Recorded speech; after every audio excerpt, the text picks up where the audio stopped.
Let's take you to this live event now. New leadership being elected at the uMkhonto weSizwe Liberation War Veterans Organization.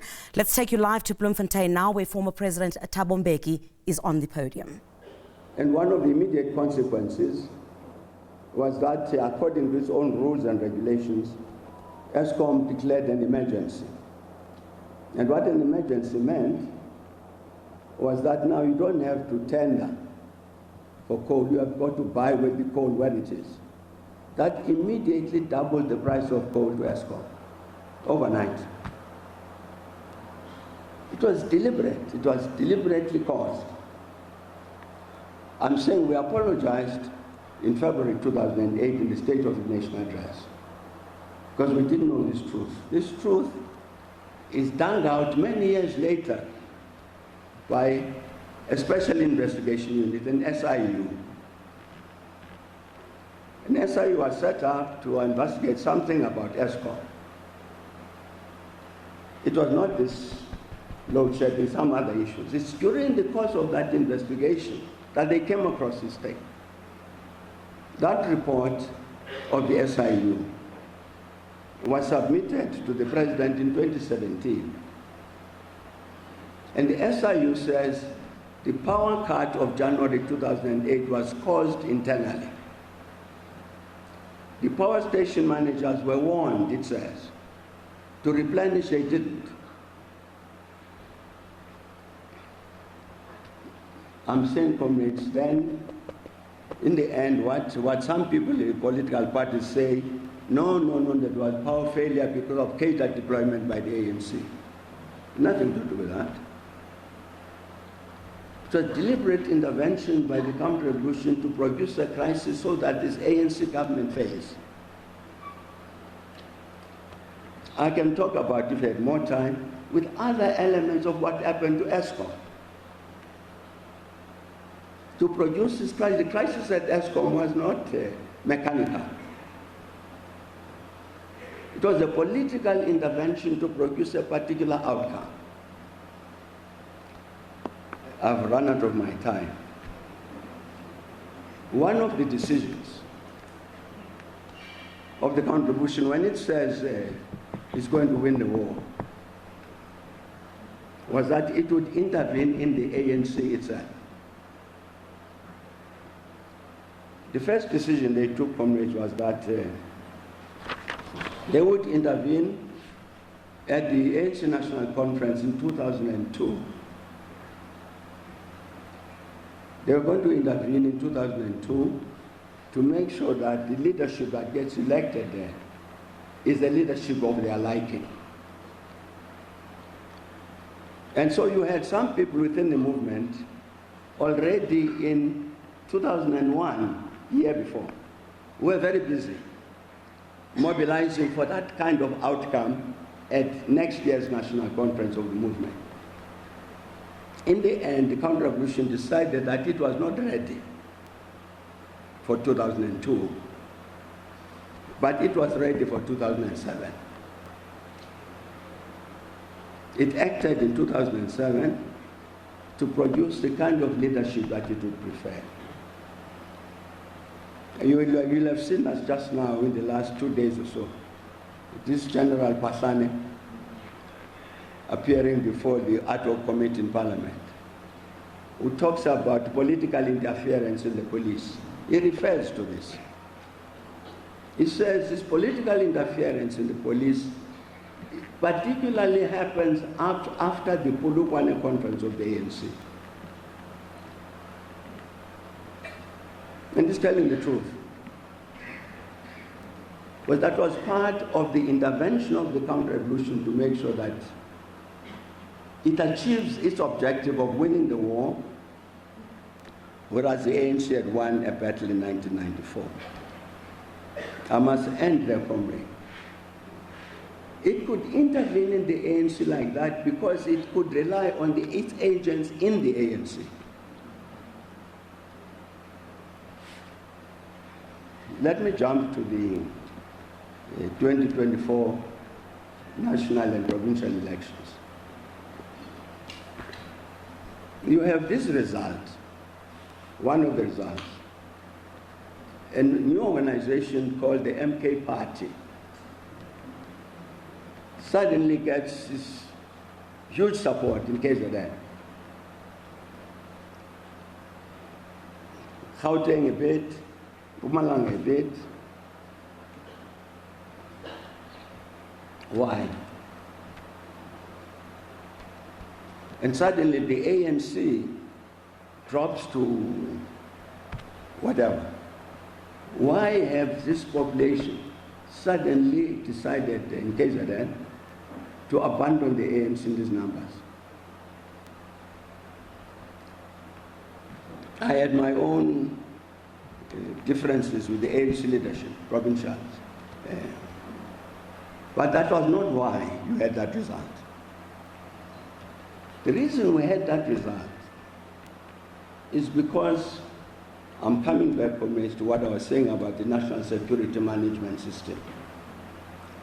It was the activation of that national security management system which produced that result.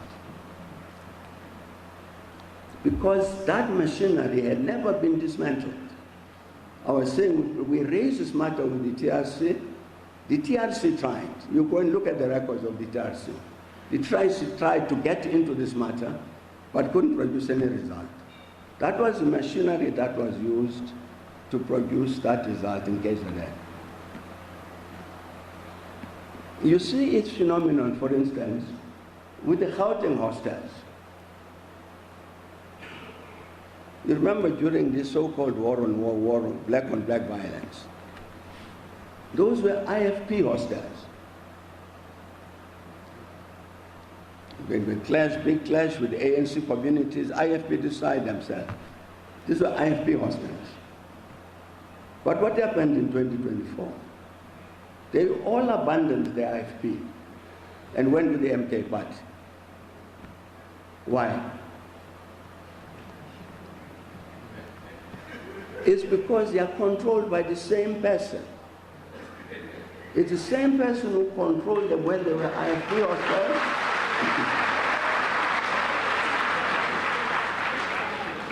The same person who controlled them when they were IFP hostels is the same person who controls them today as MK hostels, MK Party hostels. I'm saying, communists, that's the counter-revolution, that's how it works. Let me end here. I've gone way beyond my 15 minutes. You have you have a mayhem that happens in July 2021. You remember that? Yeah. And the story that is told is that the people were angry with the ANC because the ANC had allowed Jacob Zuma to be sentenced by the Constitutional Court and was sent to jail. And the people were so angry, they stood up in solidarity with Jacob Zuma. It's a lie. A complete lie. What happened, comrades, was the counter-revolution decided to test its strength, to see whether it could in fact destabilize the country. It then acted, caused that whole mayhem, just to find out whether it could in fact paralyze South Africa for its own purposes. There's a very interesting interview given by General Roland de Vries. Roland de Vries, by the time we come to 1994, is the deputy leader of the army in the SADF, General de Vries. And General de Vries explains what happened with regard to those July 2021 events. He says that thing was well planned, well carried out. From such and such a day, the whole fleet of cars that were sent out to do various things, they even didn't have registration numbers, to produce this outcome. And what it managed to do, it showed, this is what the Free said, that actually this democratic state, including the police, had no capacity to defend democratic South Africa. That's what they were trying to test. And then in order to cover up this story, the legend, they attached to this counter-revolutionary intervention, oh no, it was angry people in defense of Jacob Zuma. It's a lot of rubbish. There was no such thing. It was a deliberate intervention by the counter-revolution to test its capacity. If we wanted to paralyze South Africa, can we do it? And Roland de Vries says, yes, they did. They showed that they could. Comrades can again look at that interview by Roland de Vries is on the Biz News channel. You can check it and listen to him, where he says this was well planned. The comrades coming from Devon, you might remember that the comrades, I've got some of our comrades, who now live in the traditional white suburbs. And during that whole commotion, they found that they couldn't access their own homes because the roads into the traditional white suburbs, they had roadblocks. And the people manning the roadblocks were white men carrying military rifles. So you had to produce your own identity, and it's not police, they were not police or army, it's white residents, male white residents carrying military rifles. You know who those people were? Those were the commandos. The old commandos of the SADF that never got dismantled. That's why they're carrying military rifles. They're military formations of the old commandos, who were part of the national security management system, were never dismantled. That's why they surfaced in July 2021 in Devon. Communists, that's just another example. So there are many things that we can say about this. A comrade, Deputy President Paul Mashatile, yesterday said one of the things that we must do, and he was quite right, one of the things that we must do with our economic recovery is beneficiation. We must beneficiate all of these raw materials we produce. It was very, very correct. But if he had asked me whether I agree with it, I would have said, yes, Committee President, I agree with you. But you should add to that commitment. The electricity will be available. You can't beneficiate without electricity. You can state this wish about beneficiation. It will remain a wish if you don't have the electricity. ESKOM currently, all of us are very happy. The load shedding thing is over. But if you picked up the rate of growth of the South African economy, let's say by 1.5%, we'll run out of electricity. That extra capacity to feed into a growing economy doesn't exist. We talk about keeping up with modern technology, like artificial intelligence, like data centers. All of that, comrades, requires huge volumes of electricity. We can speak as loudly as we like here about we're going to be part of the artificial intelligence thing, modern technology. If we don't have the electricity, we can't do it. I'm saying ESKOM as it stands today doesn't have the capacity to do that additional thing which this growing economy would demand. I'm raising it, comrades, because there is a possibility to address that shortfall in ESKOM quite quickly, to make sure that it does not become an obstacle to these higher rates of growth which Comrade Paul Mashatile was talking about. But that is being blocked. The capacity to act on that matter is being blocked by ourselves. We're blocking the capacity for ESKOM to have the generating capacity increased as quickly as possible so as to meet that kind of demand. And I'm quite sure that wherever the counter-revolution sitting is saying, well done. Even this question, comrades, of the national dialogue that you raised, the counter-revolution doesn't want the national dialogue to take place. They are dead opposed to it.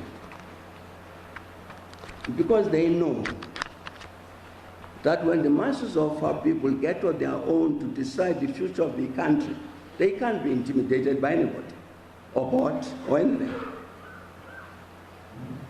The outcome of the national dialogue would be a sovereign outcome of the masses of our people. Counter-revolution doesn't want that. And therefore, national dialogue must not take place. We've got to make sure it takes place, because we can't allow that the country continues to be dictated to by the counter-revolution. Comrade Chair, I want to make a request that this new leadership that we will elect should really do me the favor to ask me to come back after that to discuss more this issue of the counter-revolution and what it is.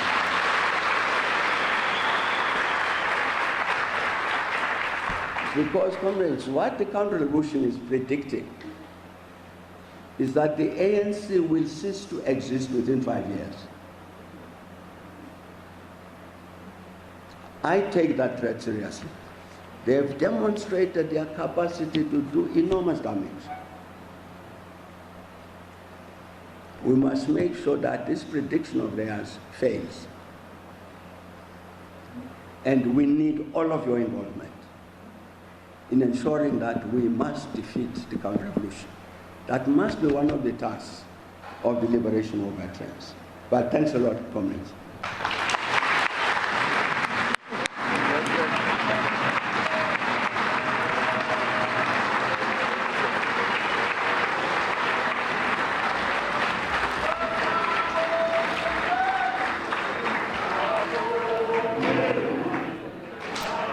Former President Thabo Mbeki attending there at the election of the new leadership of the uMkhonto weSizwe Liberation War veterans at that conference taking place in Bloemfontein, certainly not holding back on the punches there, talking about counter-revolutionaries who are predicting that the African National Congress will cease to exist in 5 years. Him telling the leadership that's to be elected there that they should ensure that those predictions of what he terms counter-revolutionaries, those predictions do not come true.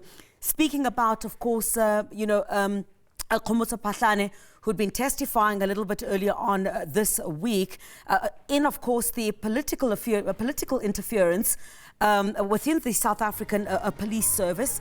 The former ANC president, as well as the former president of the country, talking about how Phahlane spoke about, how this interference seemed to have taken shape. This was after the ANC's Polokwane conference in 2007. You would recall that taking place in Teflop. And him talking about agents within the ANC, which made what we're seeing, or the revelations that we're currently seeing now by the likes of people who've testified, like Khomotso Phahlane, who've been top brass within the South African police service, the alleged rot within SABC that is now being revealed. The former president talking about how agents within the ANC made some of these things possible. Also talking about the losses of the ANC in the last election, talking about how there'd been an abandonment of the ANC, talking about in areas like KwaZulu-Natal, where we've seen other parties emerge in there. Him also talking about the commotion that ensued after the arrest of former President Jacob Zuma. And I guess in essence of what he is talking about is how important the leadership of this uMkhonto weSizwe Liberation War veterans, the leadership that will emerge from that conference, which is taking place in Bloemfontein, should ensure, according to him, ensure that predictions by what he calls are counter-revolutionaries as a result of some of the challenges that the ANC are facing. Those counter-revolutionaries predicting that the ANC will cease to exist in the next 5 years, him cautioning that it's important, I guess, the kind of leadership that comes from that conference, which is taking place in Bloemfontein. Certainly not holding back on a number of issues. What he believes are some of the contributing factors to all that we're seeing unfolding in the country at the moment, including the commissions that we are seeing and the revelations that are being made of alleged interference into the South African Police Service and the shenanigans taking place around, of course, the Madlanga Commission of Inquiry and what we've heard there, and the ad hoc committee in Parliament as well. Him not holding back on punches. That taking place, that leadership, election of that leadership taking place in Bloemfontein.